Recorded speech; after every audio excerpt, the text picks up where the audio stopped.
Hello, mga ka-friendship.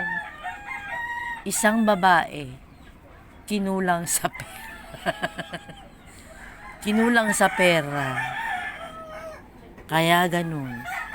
Ang kanyang bahay ay pauupahan na sa halagang 2,500. Bahala na kayo sa kuryente. Bumili kayo ng solar system. Mag-igib kayo doon sa labasan, sa may bayan. Diyan may lutuan. Ang pakaganda ng tahanan. Perfect, napakalin. Iyan ang may-ari.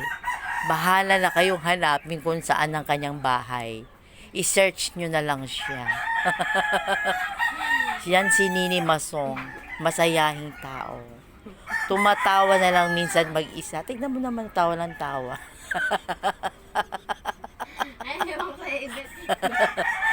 Ayan. Dito sa aming lugar ay napakaganda. Tahimik, walang kaguluhan.